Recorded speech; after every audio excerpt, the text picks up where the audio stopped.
Hey guys, I've started streaming on Twitch. Feel free to check me out down below. I stream every Tuesday, Wednesday, and Thursday afternoons, Pacific time. Follow me on Twitter to stay updated, but don't feel like you have to. Alright, let's go. So around 1 year ago, VivziePop released her long-awaited pilot of Has Been Hotel after years of hype. Aside from a few controversies, the video received masses of praise, and just a couple months later, a brand new series was brought to the table, taking place in the same Has Been universe. And just a couple weeks later, the HELLUVA BOSS pilot was released to the public. The popularity of Has Been carried over to this production, and it was a smash hit upon release, leaving much to be discussed and dissected about the universe which both take place. This pilot is Vivian's fourth most viewed video, and most would agree rightfully so. The smooth animation, engaging story, and fantastic humor that the episode offered would leave it as an unforgettable gem that's impossible not to rewatch. While people were already on full hype for any new release for Has Been Hotel, the HELLUVA BOSS series received just as much to be desired, and then the first official episode was released on Halloween of this year. We all knew that it was going to be great, but my god, I was not expecting it to be this fantastic. So just sit back, relax, and enjoy why the true introduction of HELLUVA BOSS turned out way better than I ever could have imagined it would.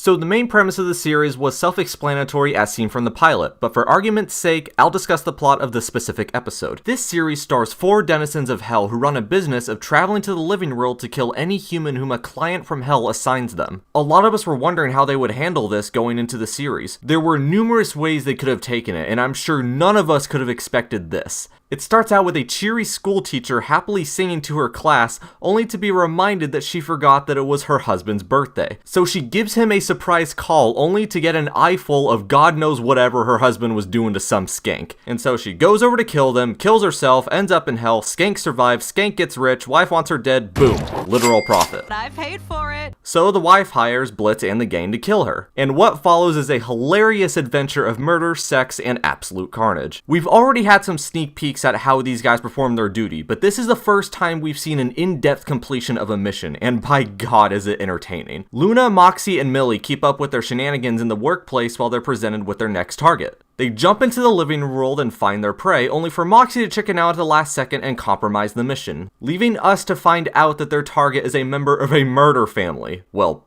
obviously. And so they get themselves into trouble with each family member, only for Moxie to grow a pair, kill the skank, and get him back home. When they're about to head out, Moxie handles the rest of the family in the most humane way he knows. Calls the cops, house goes boom, skank is dead, boom, literal profit. I paid for it.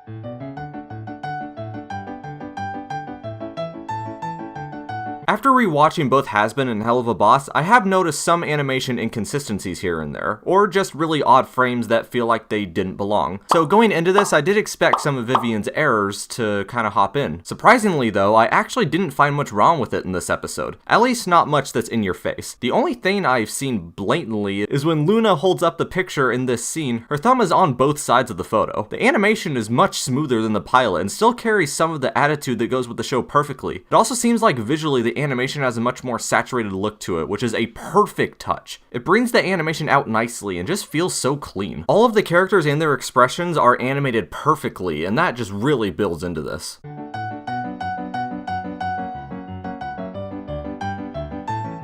It's hilarious. Yeah, that's not exactly how it works, ladies. Sorry, your fire doesn't really hurt us, but I mean, I could fake it if that'll get your dick hard. But if you ever pull a stunt like this again, I will fuck you and your wife. Alrighty, job well done. This kid probably sets dogs on fire. Maybe this girl gets off to bullying Australian kids online, and this guy definitely watches. While the humor may be a bit random and chaotic at times, it fits in so well, bringing back the same humor for the pilot as well. It's not something that can be explained very well, so you just have to go and experience it for yourself. But I will say that it doesn't try too hard to be funny. It's not only verbally appealing, but there's some visual gags as well. I'll just shoot you in your smart ass mouth. That would be more effective.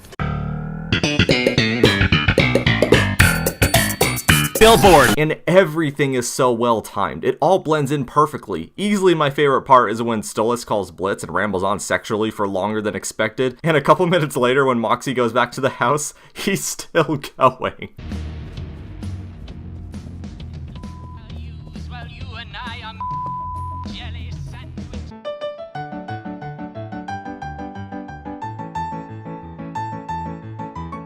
Now, I believe they kept all the same voice actors from the pilot, except for Millie, and I definitely can't argue with that decision. There was almost nothing I would change about it. Luna's fits perfectly with a teenager with an attitude, Moxie's is perfect for small and somewhat wimpy nature, Blitz is perfect for expressing himself as not only a boss personally, but being the dimwit that he can be. Even the side characters' voices fits perfect. Again, you just need to watch it for yourself to understand. However, there is one thing that I do need to bring up, just one issue. There's just one thing I personally find wrong with this episode, just one minute thing that really bugs me and lingers throughout the experience. Millie's voice. Now, this is actually more complicated than we think. During the pilot, Millie had a very inconsistent voice. She would bounce in between a normal sweet voice to a lighter southern accent. What about a car wash? Are you trying to crush his dreams, Moxie? I thought I knew you. Come on, sweetie, it's not that big a deal. That's my husband you're talking to! While this didn't bother me too much, it was still noticeable. So going into a complete official episode, something had to be done. We would either get a normal sweet voice, which honestly wouldn't match her as well because of her bloodthirsty nature, or give her the lighter southern accent, which actually wouldn't be all that bad. Well, they kinda did that. The problem is that her accent is way too heavy. Now this may just be my opinion, but it's really hard to get used to. She sounds like a woman you'd meet at a sketchy ass diner. Moxie, stop shaking. You're gonna shoot our only hellhounds. Take a deep breath and let it out. I mean, if that's what the client wants. Exactly. Humans are full of secret nasties. It's why so many of them end up here. Really, if it was just a tad lighter, then it would be perfect, and that's really it. But it's only the first episode, so things may change as the show progresses, and if not, I can get used to it.